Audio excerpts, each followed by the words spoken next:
What's up, guys? I am the Stormchild. And I am Phil, and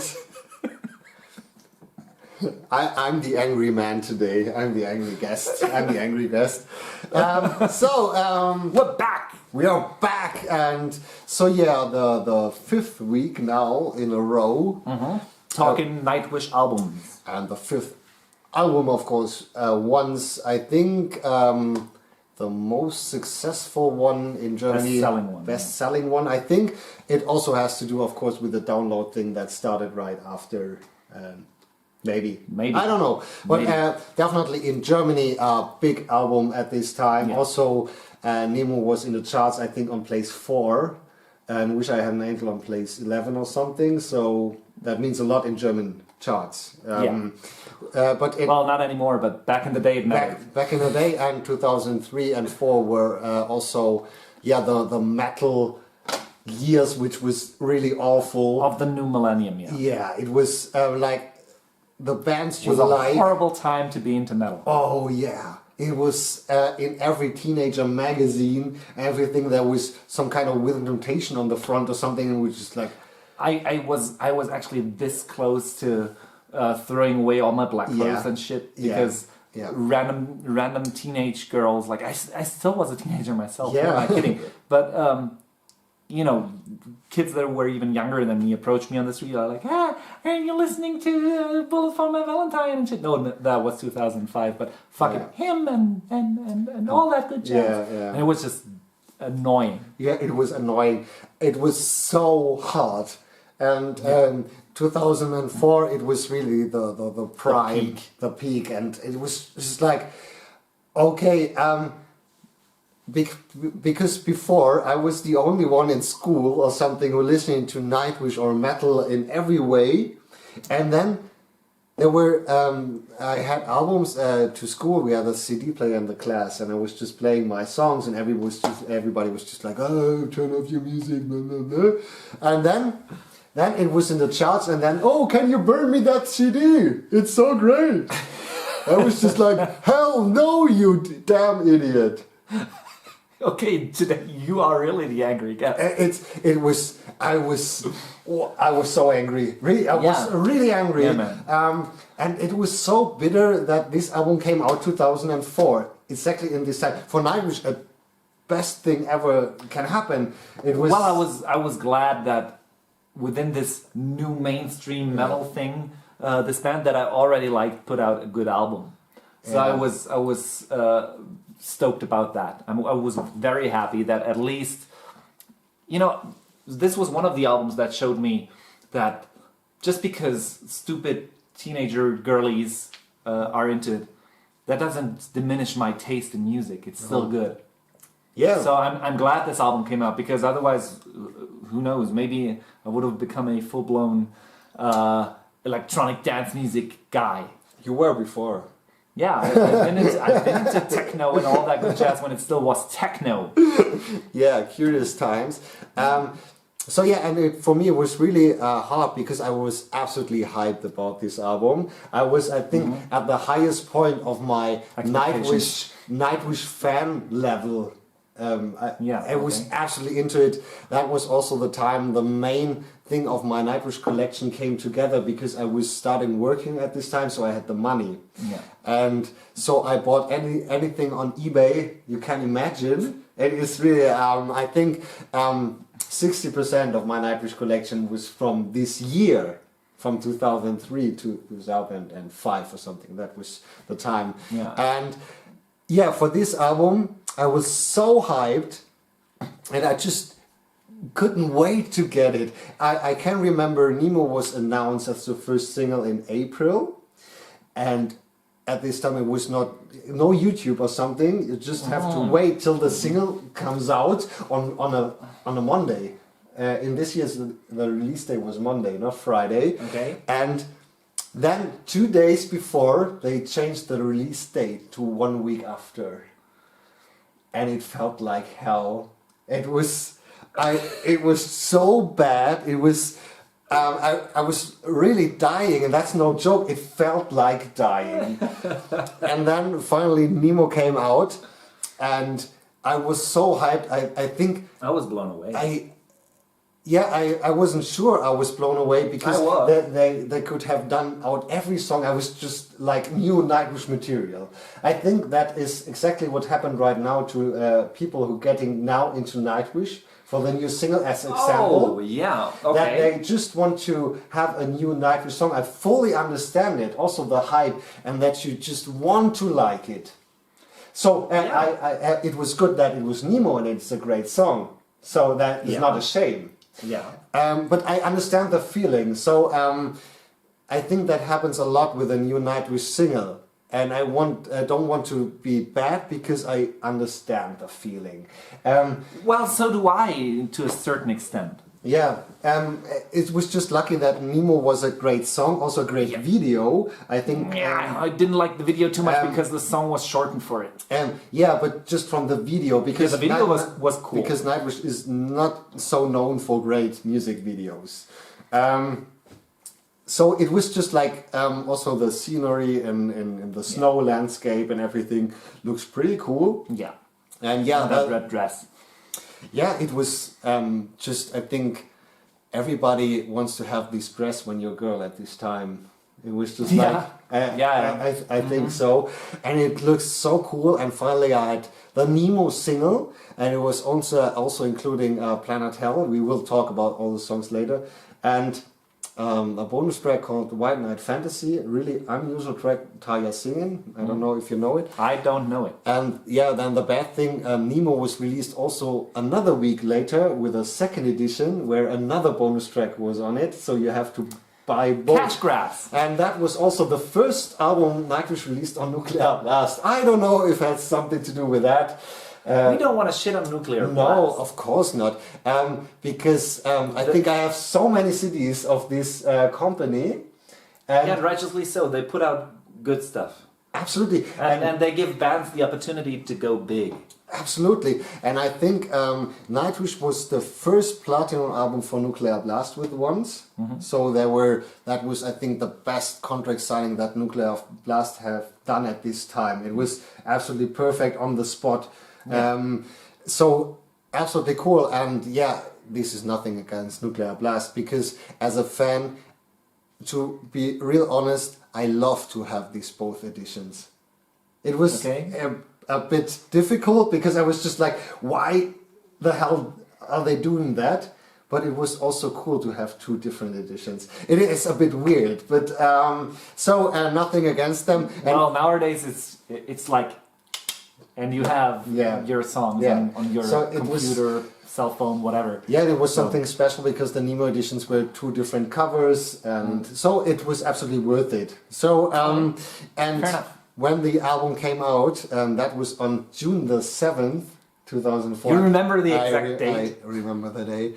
Release date in Germany. I don't know if it would release in your country, but I was working, and so yeah, you know how my work goes because we're working in the same company now, and so I was just finishing my job and I was running into the CD store, the Gute Müllermarkt in Donaueschingen. I was running to the CD store. That's what I was running, and I was just was really crawling the stairs up. It was just like I don't know if I were falling or something, but it felt this, and I just saw it and I just grabbed it and. You ran out. And I have a portable CD player, of course. And then the big struggle, which song? It was just like, I heard the first song, and it was just like, I want to hear every song at the same time. It felt this. It was so curious. I think the album I was hyped the most in my life. I think that will never happen again, that I'm so into it that I ran to a CD store. Yeah, well, that won't happen again. Yeah. Now I think I've talked 10 minutes why I was so hyped. But it has to be included in this video because it's so special, this album, to me, especially at this time. And now we get really into the album. Okay. So we start off with, of course, Dark Chest of Wonders. Dark Chest of Wonders, which is a phenomenal opening track. I think the best opening track you can ever have. For Nightwish, it's so great. In general, Yeah, maybe. It has also something to do how the whole album is going right after it, of course, and but also I was so blown away when I first heard it. It was also the first time Nightwish uses a full orchestra and choir, and everybody was so curious how that would sound. Yeah, man. And it was so surprising when Darkchester Wonders just kicked in with this Once without the orchestra, and this just Once I Had a Dream, and this is it, and this riff, it was just like wow, it felt so big. Yeah. Oh my god, it was just a blast. Absolutely, in your face. It was just, and you were just waiting for the whole orchestration because the first guitar is just like okay, it's great, and then it kicked in a bit. But it was just like... Yeah, it was a soft start, if you will. Yeah, but it was so clever to do it this way, because if they would start with a whole orchestra like a... it would be ruined. So great, and you were just getting into Nightwish from the older days without an orchestra to Nightwish with orchestra. It was a perfect introduction. Start, And... yeah, oh man. This is also from the structure to do this first verse, then the main riff again, second verse, and then with the chorus. Yeah. Because it is just like an orgasm moment. It is just like, and then it comes. All right. But for me, at this time, definitely. Yeah. This structure he has used plenty of times. Absolutely. Even on this record, absolutely. Some other times. So it's not like he invented a new formula with this structure. No. However, he invented a new formula with this record, but we'll get to that later. Yeah. It's definitely a great song, and especially the chorus, of course. It's just like flying. A feeling like flying. Yeah. It's just as if you were flying. It's just exactly that. Yeah. The funny thing is that was my first reaction video ever I have done with Darkchester Wonders from Nightwish, because it's the perfect opening track. Ha! That wasn't the idea. I have to be honest. That wasn't the idea. No. I knew it was a good song. So but over the song it also have this break after the first chorus when the guitars get more heavier again, and that was so cool. Speaking of which, the guitar sound on this record, to this day, I'm not sure whether I should love it or hate it. Yeah. Because in some songs, the guitar sound is just perfectly fine. And no, not perfectly fine. It's perfect. All right? Yeah. It fits. Like with Darkchester Wonders, it's perfectly intact. Yeah. But with other songs, the same guitar sound is kind of disturbing me. Like it sounds off to the song. I'm not a guitar sound geek. No. Usually when I play the guitar, I just want to play and I don't care about the sound. Other people shall take care of that. But nobody does. Nobody does. Well, kind of. But when it comes to recording an album, you should make choices to better the songs. And if that meant that I would have to change a guitar sound, I would. And I don't think that the guitar sound is unintentional or anything. No, it is intentional, but I question the choice of guitar sound with some songs. Not with this song, though. Yeah. Because this song is just great from start to finish. Yeah, it's perfect. It's still, they're playing it, I think, on nearly every show. Because I think it also makes so much fun to play this song. I can imagine it because it has these feeling moments like in the beginning, and you can use pyros like you want because there are exactly these cuts in this, and it's so great. I mean, let alone the opening. Yeah. Once I had a dream and this is it. I mean, come on, the crowd goes mad. And that was also the very first song of Nightwish I've ever heard live. Because on the Once tour, that was my very first Nightwish live concert, and it started, of course, with Darkchester Wonders, and I was in the crowd. I think I was 17 years old, with my father in Berlin. That was my first Nightwish concert, and I was just like such a fanboy, and it felt like heaven, and went by like a second. I was just like standing there like it was exactly this feeling, and I wish I could have this feeling again, because I think... You know what I wished?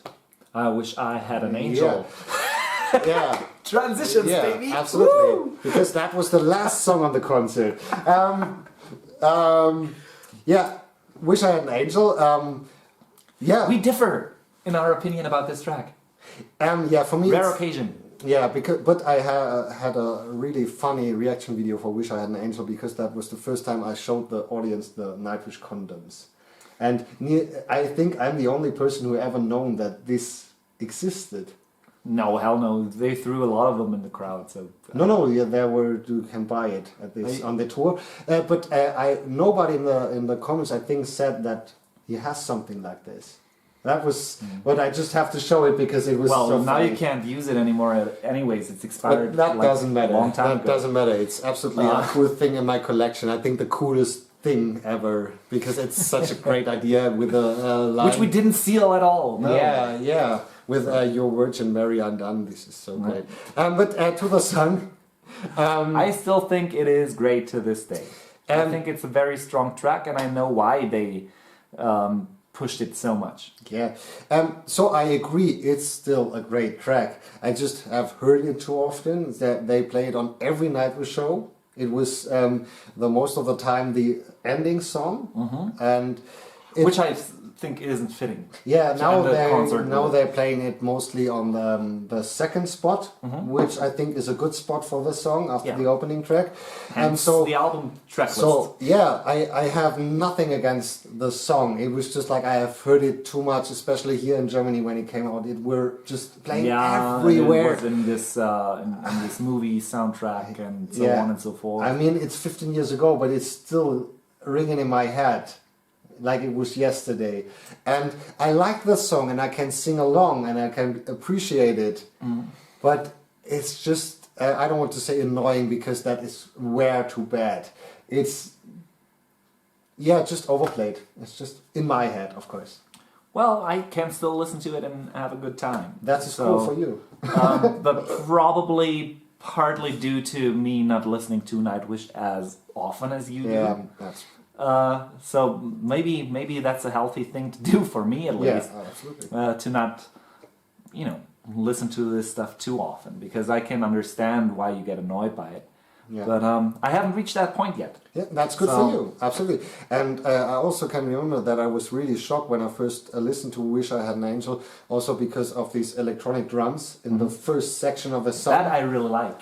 Yeah, of course, I was just like, okay, because I was still on my portable CD player and I was just like, okay, is something wrong? Because it sounds so different. Yeah. And did I come to the bass boost button or something? It just felt this way. Yeah, it has almost like dance track qualities. Like, Yeah. Yeah.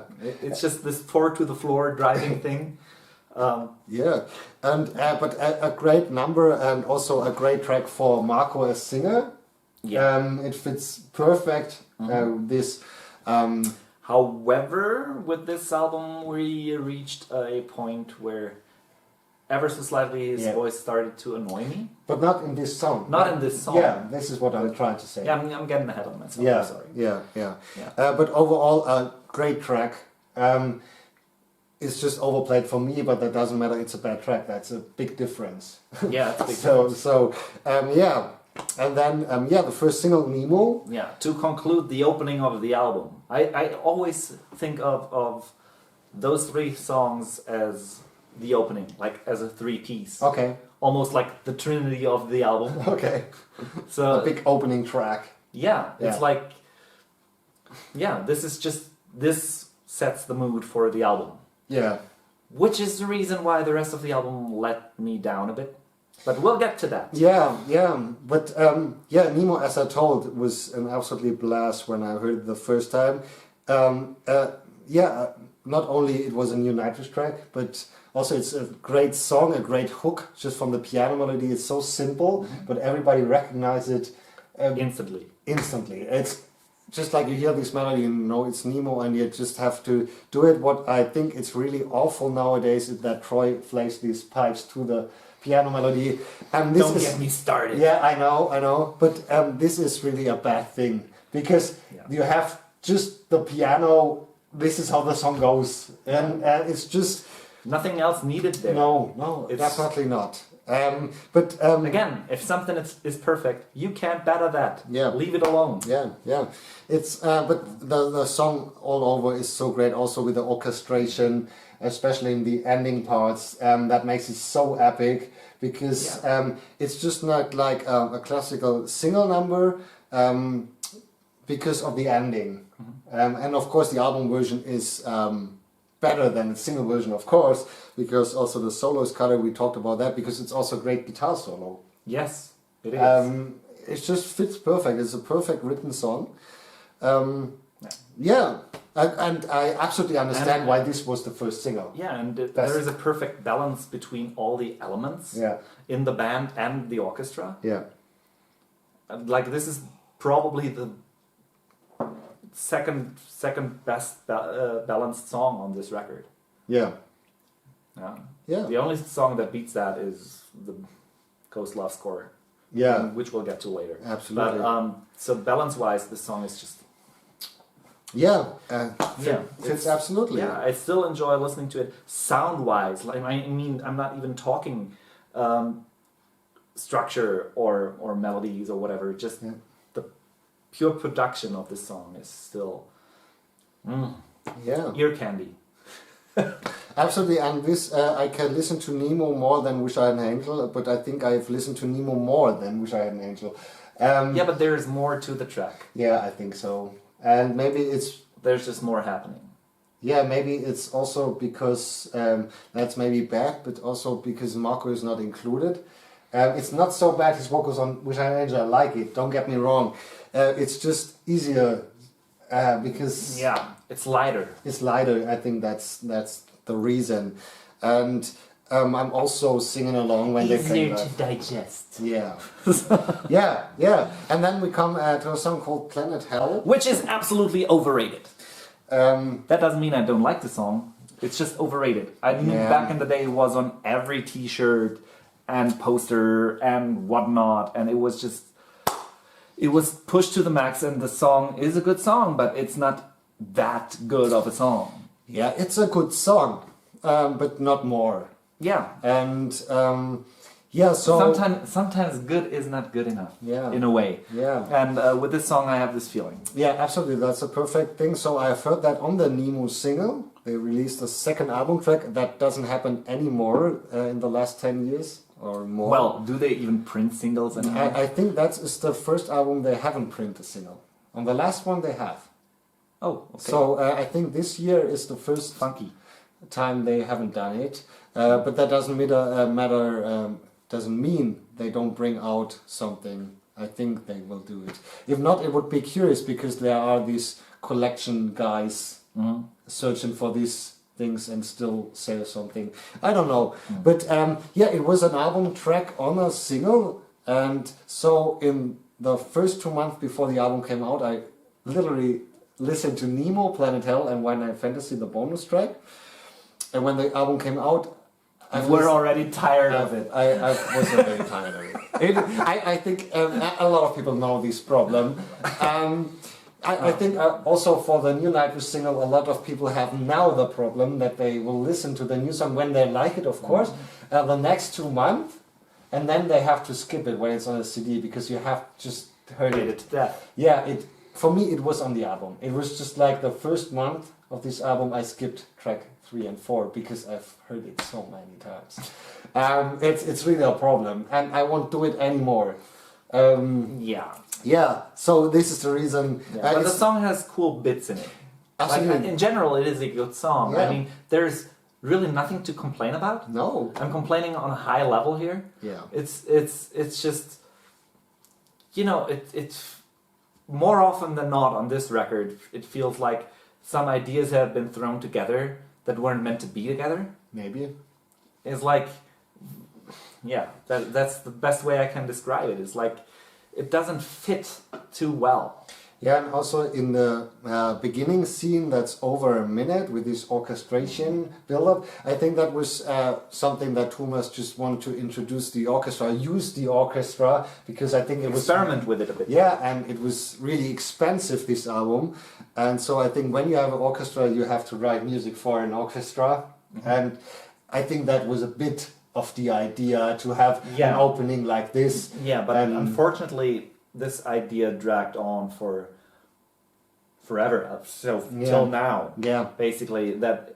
Yeah, since we're using an orchestra, let's make it, a showcase of what we can do with it. Yeah. So unfortunately, this is the first time I actually heard it happening. Yeah. Is with this track. Yeah, that's true. Also, for me, it has a feeling a bit like a Dead to the World feeling. I don't get that. Yeah, I know it, but for me, it was just like maybe because Marco was singing the first verse and then Tarja kicked in and then they singing together, like in Dead to the World, just from the structure. Yeah, but feeling-wise, it's entirely different. Yeah, and that's the problem, because for me, Dead to the World has this pure great feeling and this not. But it's almost as if the song was too evil to be on this record, like evil. Yeah, because it's not really evil from the music. No, it's not evil, but you know what I mean. It's just, again, the first 3 tracks set a mood. Yeah. And this is breaking it entirely. I mean, with Century Child, you have a similar thing with Slaying the Dreamer. Yeah. But he was clever enough to put a softer song in front of it, so you were desperately begging to get some energy in there. Yeah. So, but with this, you're coming out of Nemo, which is just a beautiful song that is not lacking energy. It is soft in comparison. But it has a really epic ending. It has a very that's a problem, I think. Exactly. Yeah. So you're getting power after power, which is just like, come on, cut me some slack, give me a break. It's just a bit much. Yeah. Maybe that's the reason why this song isn't working for me, because I'm not someone. Well, I am, but not with Nightwish records, that is picking out songs from a record and listens to a song and then gets the record out of the CD player and puts another one in to listen to one other song. Yeah. It's like, I usually don't do that. I listen to the album straight through. And maybe this is the reason why I couldn't deal with this song too well. Yeah, but it has great moments in it. Yes, for sure. So not a bad song. It's just like the other 3 are better. It's just like this, and then we come to a very Manitou, Tanka. Yeah, Mustafa Nassan. So Creek Mary's Blood. So what was the word for mood again? For mood? Mood. Courage. Courage. I think that is the word for me that explains this song for the album. It's a courageous song. Yeah. Because to put that exactly on the time of 2004 on a metal album, when the hype was so big and you just have the chance to say a lot of things. It was just like I've read some interviews before the album came out, and I knew that there will be a song about Indian culture or something, and I was afraid. I was a bit afraid. Yeah, I was afraid because. Well, turned out Tuomas Holopainen should have been afraid. Yeah, that's so true. We don't know if the story is true, but we both heard the story, so there might be some truth in it. Yeah. That this Indian dude talking in Native American language was a hoax. He doesn't know any of this shit. So that's why we're making funny noises and saying Manitou over again. Yeah. Because this guy was a hoax, and we can't take it so serious anymore. Yeah. His speaking parts, because the song itself is a great idea.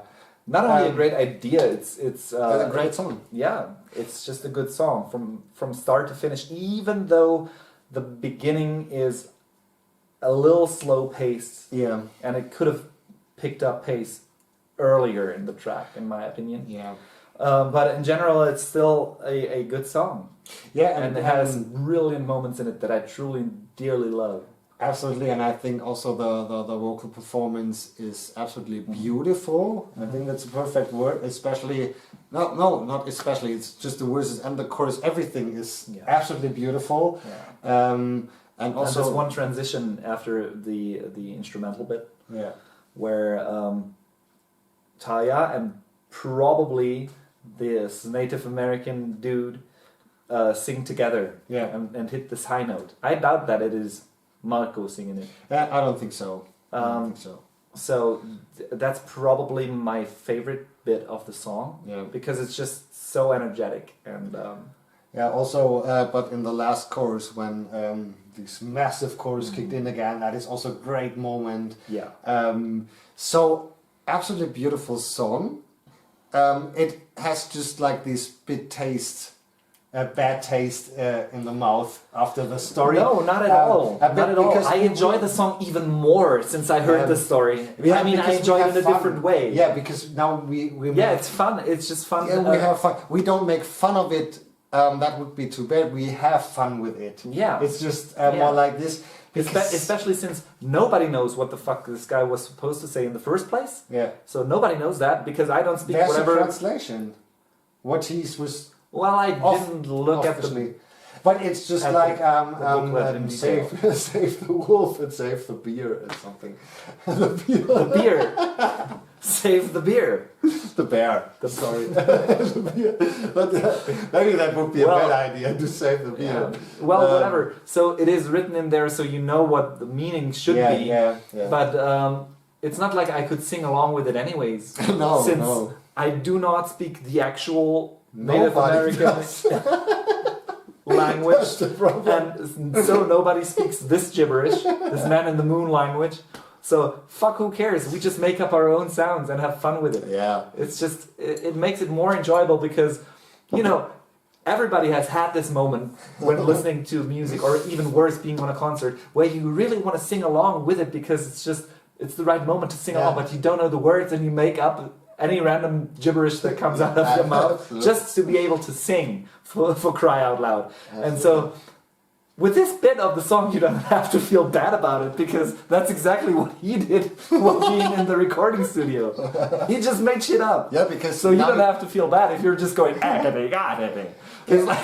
think they should play it live again, just let him out and just give some random dude in the audience the microphone and he just make noises. And this is a new language.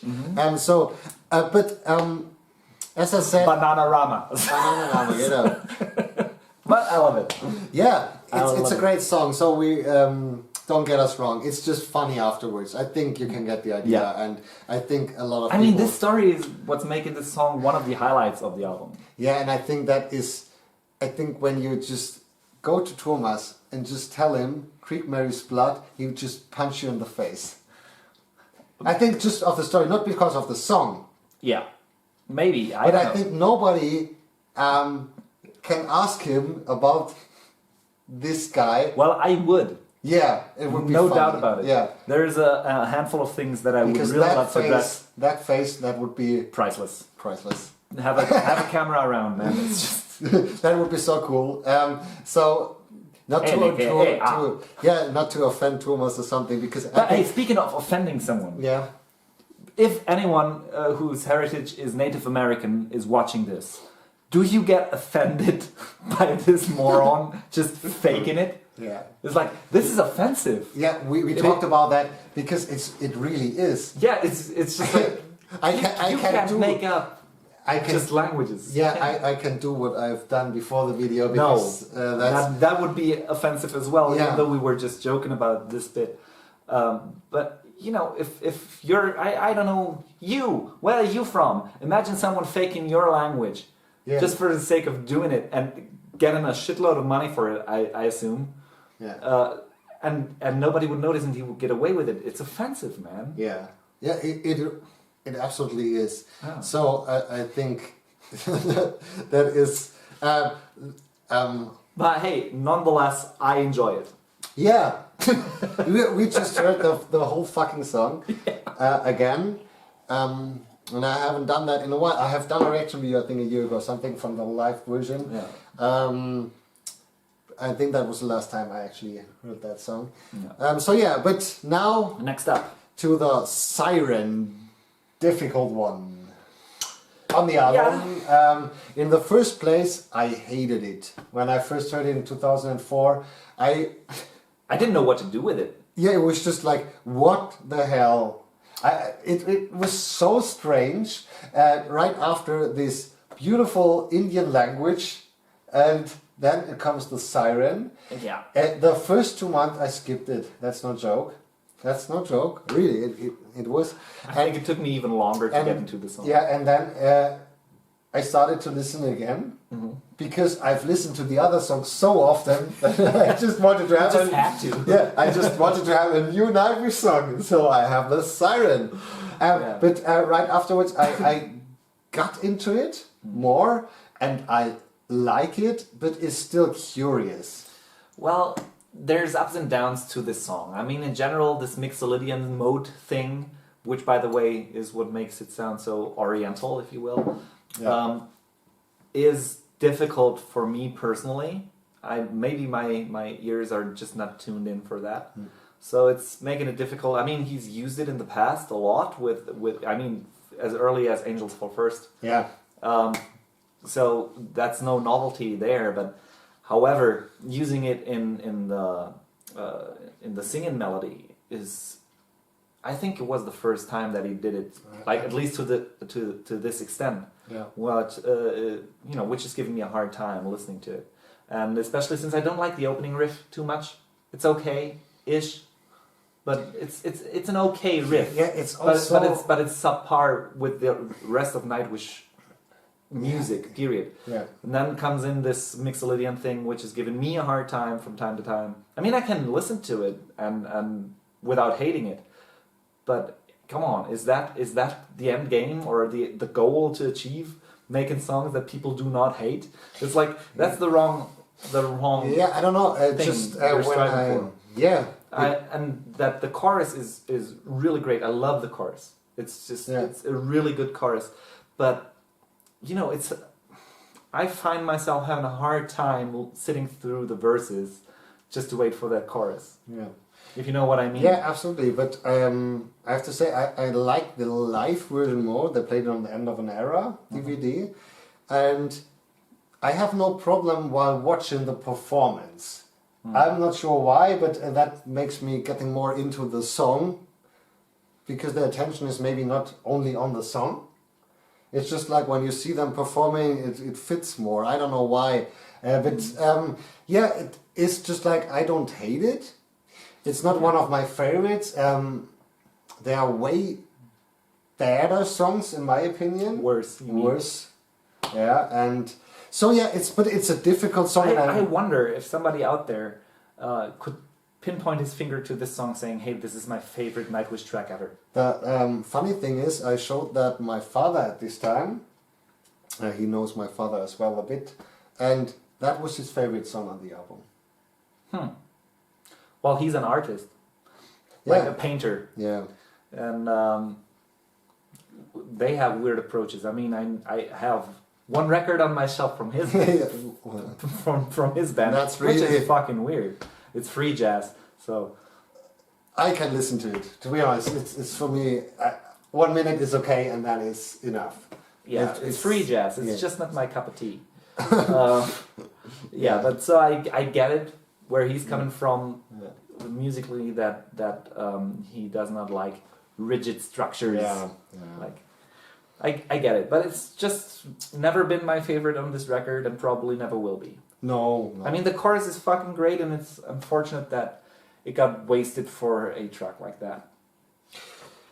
Yeah, but it was I think a new idea, and was creative, and it was just trying. No doubt about that. And doing something Speaking new. of which, this album, we talked about it, is still a very creative one. Yeah. Very creative. He was experimenting with all kinds of new stuff. I mean, Krieg Mary's Blood with this whole Native American theme. Then this with a, let's say, Arabic sounding. Also, Wish I Had an Angel is a really new interpretation of his music. Also with these electronic drums in the beginning, also from the just beat and do the song like this. So, because after the last album reviews we have done for the other albums, we were talking, and we're just like, hey, once is not so creative. Yeah, we thought, and we just going back to it. We were wrong. We were wrong, definitely, because he was just trying new stuff. where you just For better or for worse. Yeah, and also it was, I think, difficult because he has the opportunity to have this orchestra, this choir, and I think it's not easy to, let's say, write a song with orchestra the first time. You have so many ideas and a whole album, and but channeling that is gonna be hard as fuck. And I think also the pressure was really high again. Sure. Because this album costs. It was a make or break situation. This album costs €500,000. Yeah. Which is, especially at this time, a lot of money. Yeah. And Nightwish were successful, but with this album after it, so they haven't knew that this is going to be so successful. Yeah. And I think that was a lot of money also from their private money, I'm pretty sure. I don't know, but there was definitely money on the line. Because I don't think that a record label pays $500,000 before. I don't think so. Well, the guys at Nuclear Blast always had a good feeling about what's gonna sell well. Yeah, but for example, the Imaginary movie is also absolutely. Yeah, but that was beyond a record label. Yeah, that's that. Because they're a record label, not a movie company. Yeah, but maybe someone of you knows something about that. Tell us that in the comments. Because that is, I think, the pressure was just high, just because of the money. I think he has written the songs before, and maybe he hasn't known how much it costs. Yeah, but he knew. But you know how it is. Yeah. You're dreaming about doing this thing until you reach the point of actually doing it, and then you get shit scared. Yeah. Because it's a reality check. It's like, hey, can I actually do that? So the pressure was high, no doubt about that. But he delivered.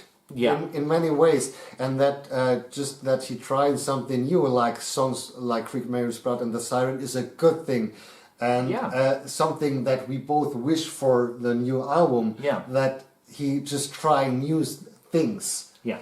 It doesn't matter if they work or not, because I can appreciate the idea behind it, because it can go wrong if you try something me new. Personally, I'm all about the song. Yeah. I'm not about the production. Yeah. Otherwise, I would never ever be able to listen to bands like Venom, for example. Yeah. It's one of my all-time favorites. And for me, nearly impossible to listen to. Yeah, because let's face it, the production on the early records, which I love the most, is shit. Like early Dog Throne records, or black metal in general from the 90s. Most of the production is shit. Yeah. And so, I mean, from a technical standpoint. Yeah. But I like it because I'm about the songs. Yeah. And I can, see through that, if you will. Yeah. Yeah. So a good song is a good song is a good song, and production will not change that. You can disguise a crappy song in to recite Danny Filth from Cradle of Filth. He once said, "You can't polish a turd, but you can roll it in glitter." Yes. So from time to time that works, but it's not the case here. Yeah. The songs are good. Yeah, absolutely. So we come to Dead Guardians. I think I don't want to say unknown songs, but not some talked about songs. No song on this record is unknown.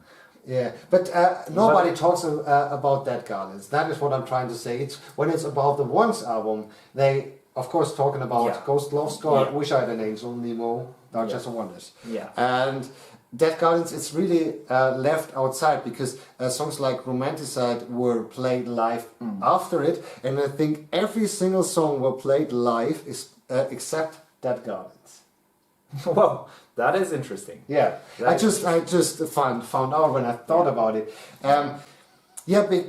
Because it's not the most special one. I have to agree, it's not the most special one. It doesn't need to be. It's a good song. It's one of the better songs on this record. Yeah, because it's also a bit unusual, because it's just from the instrumentation a bit heavier, and also this more rhythm thing in the guitar in the verses. Yeah. Is at this point of Nightwish really unusual. Yeah, but I think it's one of those songs where I'm like, okay, the guitar sound doesn't seem to fit in my from my perspective. Okay.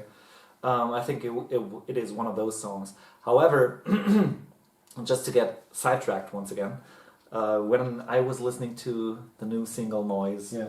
when we had our phone call afterwards, for what reason ever, I cannot explain that because I have not listened to Noise again. Yeah. This is what came to my mind. I kept humming the Dead Gardens melody over and over while being on the phone together with you. Because for some reason, probably the singing voice in Noise reminded me of Dead Gardens. I think when I just have it in my ears again, it's just like I think the first note of the choruses of both are the same. Yeah, well, it's one note. So Yeah, but I think the beginning of the choruses, but I have to listen to it again. maybe we'll check on that. Maybe no, you check on that and tell us in the comments below. Yeah, but I think it's just like, yeah, I think it's really similar. The beginning of the chorus, and maybe that is. But yeah, tell us. That would be a good thing that we just found about Noise. Yeah, but yeah, that's bad. But speaking of bad. no, I have to say about thing one of Dead Gardens because I hate the ending of Dead Gardens in the album, which I hate it. So there is no live version. So on the Dead Gardens song, because it was just like getting rougher and heavier, and then because I was just driving home with my bike after I got the CD, and I thought my CD player is broken.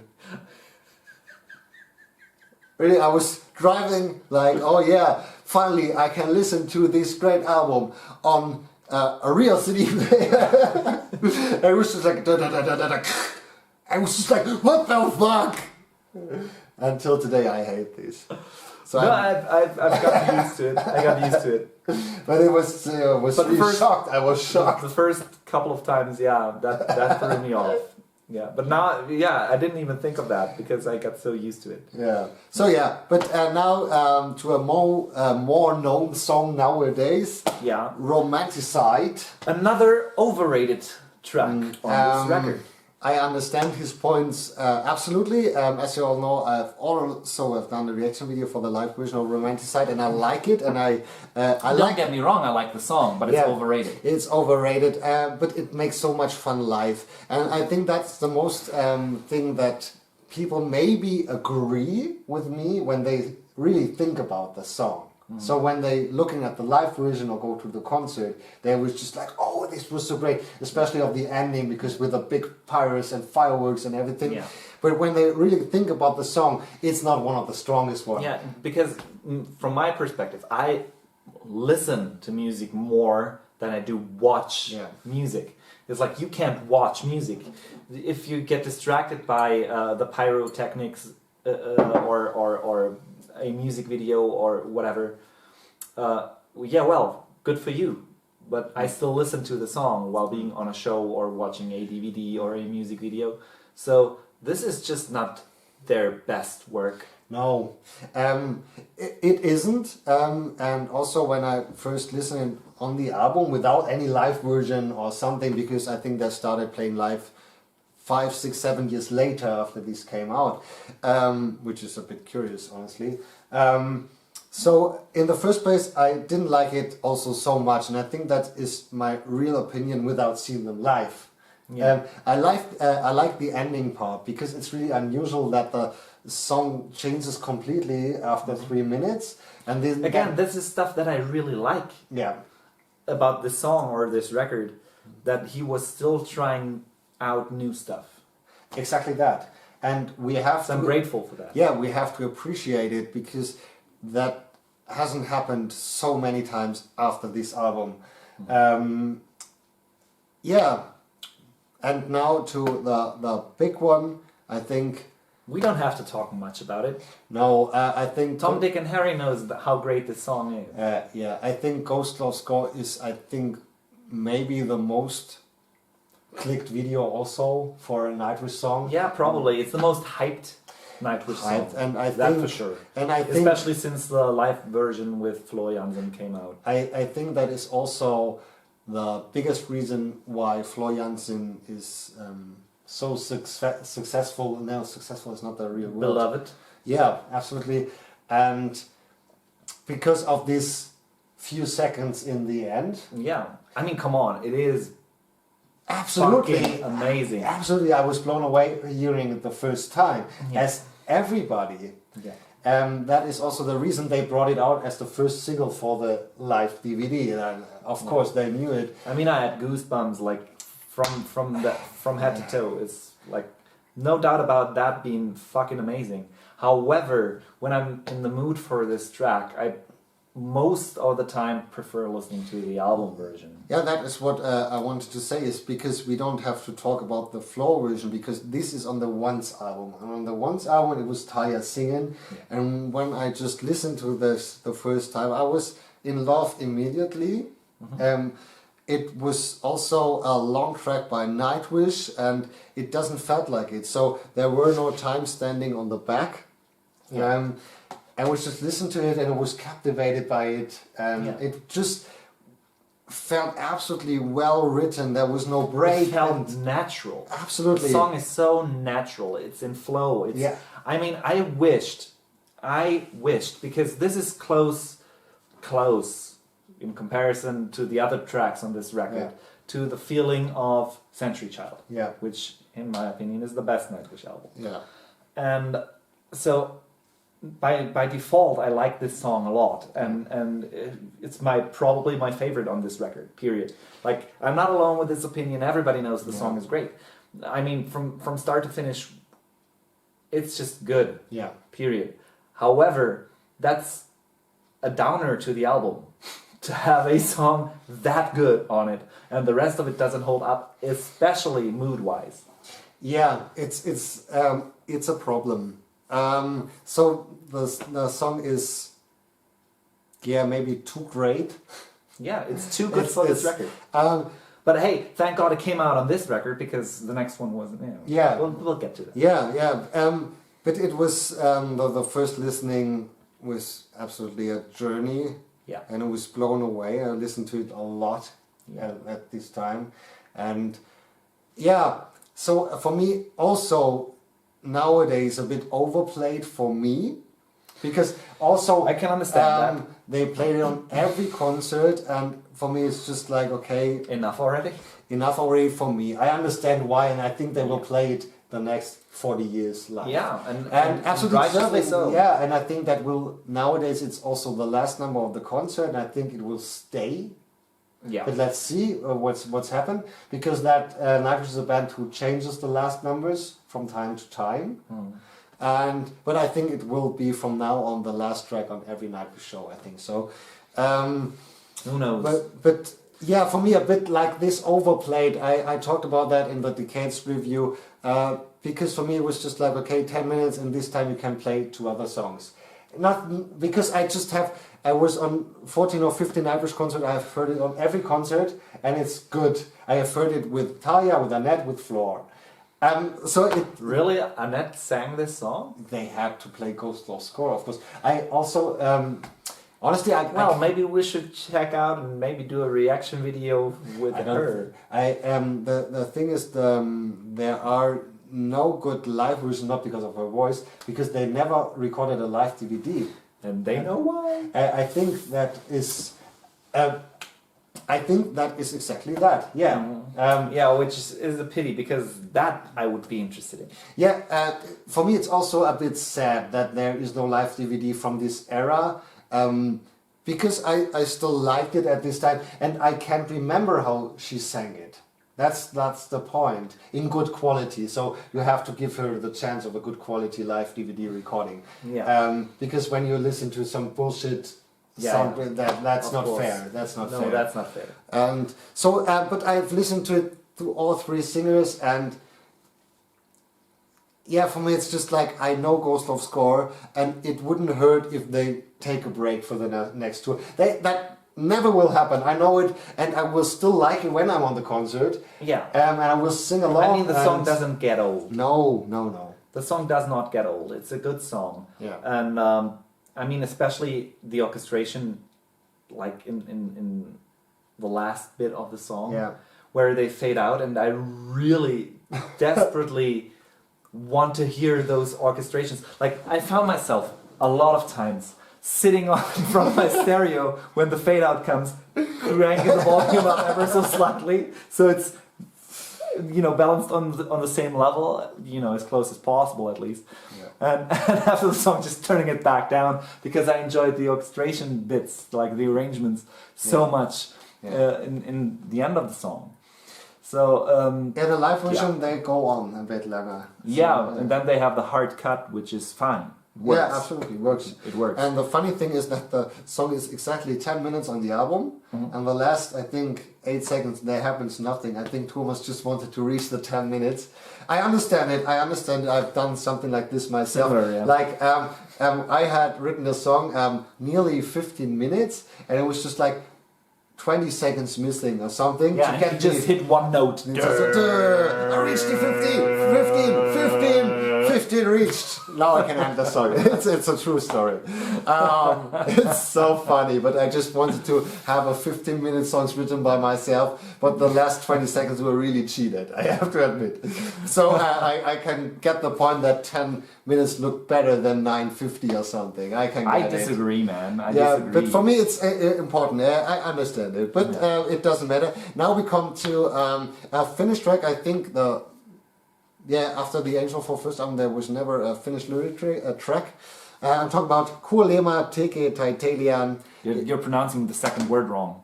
Maybe. It's Teke. It's money to Teke. It's the Creek Mary's Blood Finnish version of Teke. No, it's not. No. I'm sorry for butchering that. Please don't be offended. We talked about that earlier. If someone just butchers your language, I'm sorry. Yeah.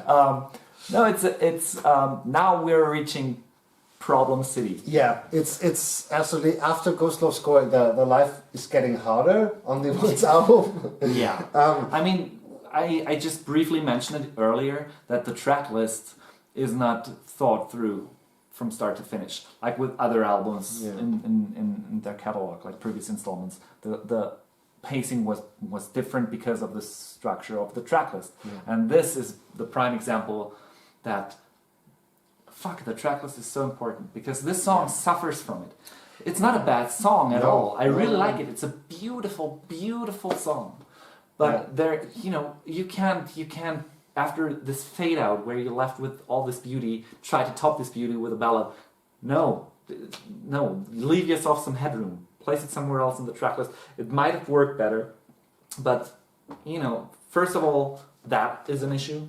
Then I think it's a little too soft. Because again, I hate to be the asshole who says that, but come on, are we listening to a rock record or what? Where is the rock in this song? It's non-existent. Yeah, it's like the track you show to your grandma to hopefully get her into the music you're listening to.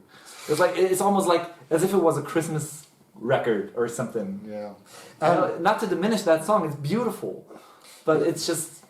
Yeah, because in the other Nightwish ballads, you just have the point, like in nearly every ballad, that after the first chorus and that the drum kicked in a bit, and maybe after the second chorus the guitar kicks a bit in, something like that. And that is missing. So that is also an example that Thomas wanted to have this orchestration just in one song and have this ballad just with orchestra. It was a showcase again. Yeah, and he was also trying something new. So again, no. Hey, I'm not blaming him for that. I'm glad that he did it. Yeah. Don't get me wrong. Again, but if you placed it somewhere earlier in the track list, in between two heavy tracks, for example, like as if there were two heavy tracks in a row. But let's say in between Dead Gardens and Romanticide, for example, I think it would have been placed better. But I think it would be still difficult. It's just it is difficult to place but it would work better, especially. Regarding that, the next track is a slow one as well. Yeah, Higher Than Hope also, for me, a really difficult one, especially after the first hearings when I got the album. Again, due to the track list. Yeah, it's because the song itself is good. Yeah. And I just love the beginning, and you just said before the recordings, it felt a bit like Angel Fall First, especially with his acoustic guitar in the beginning. And he's absolutely right, because just from the sound, it's really similar to the Angel Fall First. Yeah. And the melodies are beautiful. I have a bit of a problem with the chorus. I'm not a big fan. And I know why. Yeah. I like the chorus. Me personally, I Yeah. do love this chorus. I think it's great. However, the guitar is restricted to this great riff that Empu is playing, and it is a good riff. There is no doubt about that.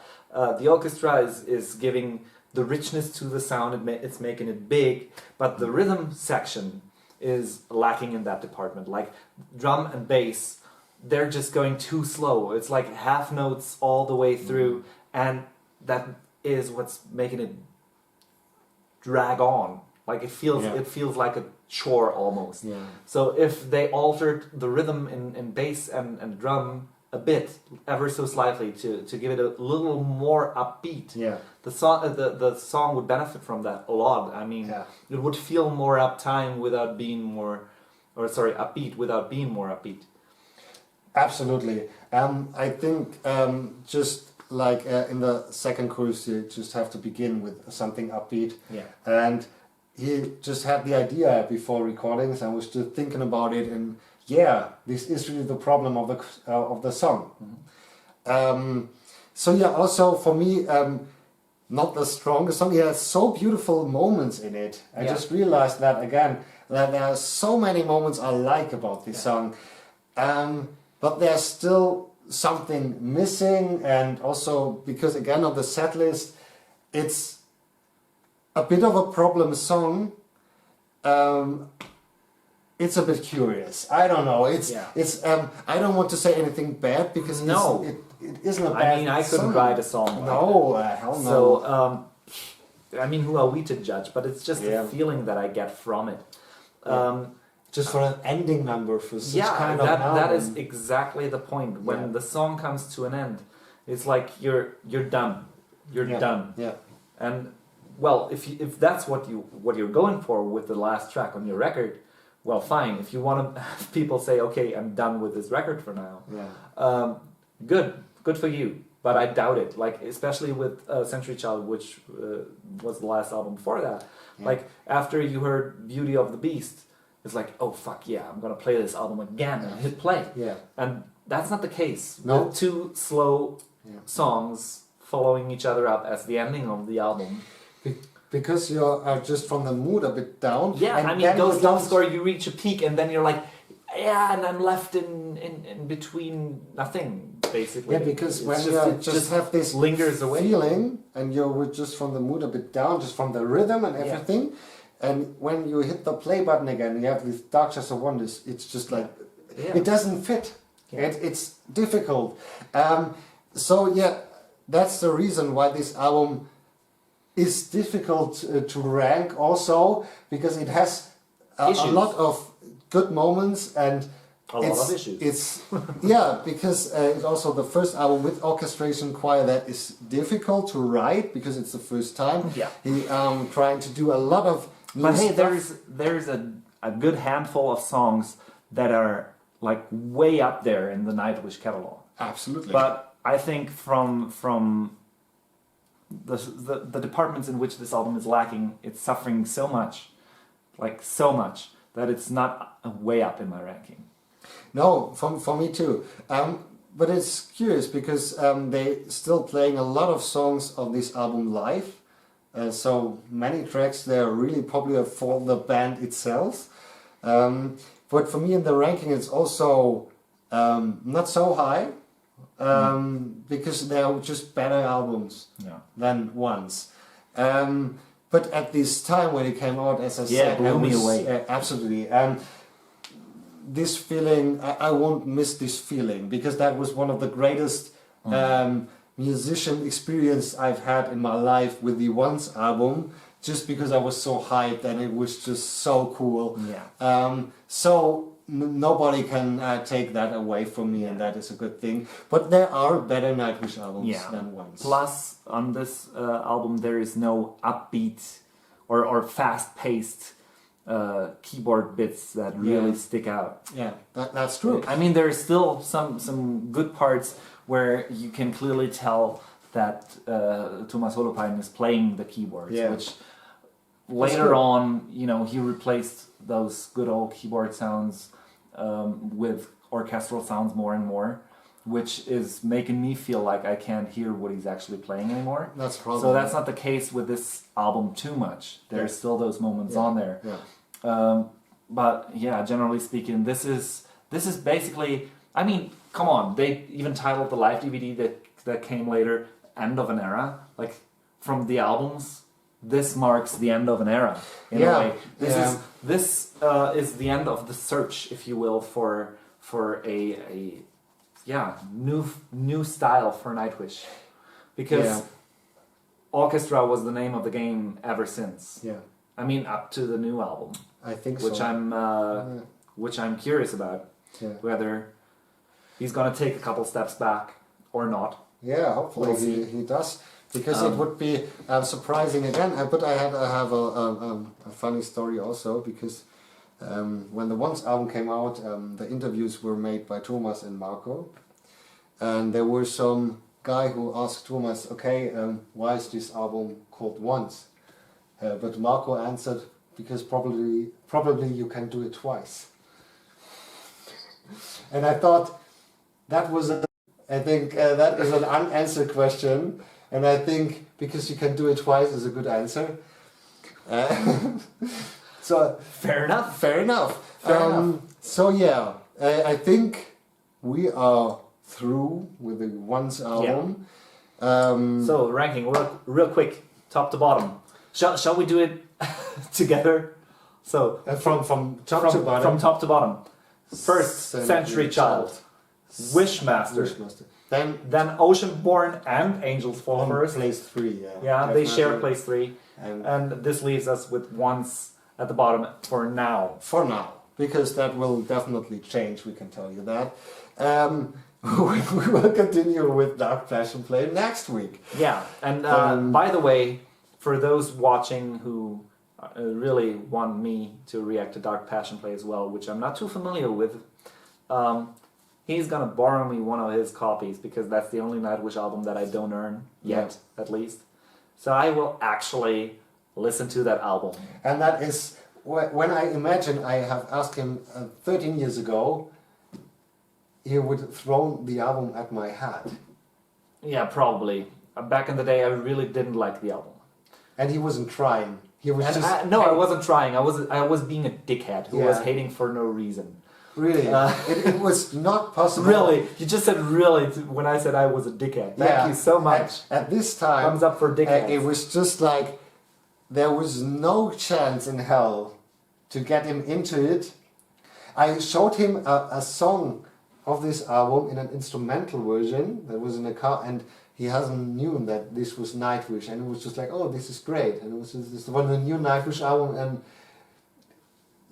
then you were a bit speechless, and I think you hated me for that in that second. I don't remember that, actually. I don't remember which song it was, but I know we were in Hüfing. Why we were in Hüfing? But we were driving through that city, and city town, village. Yeah, it's village. Yeah.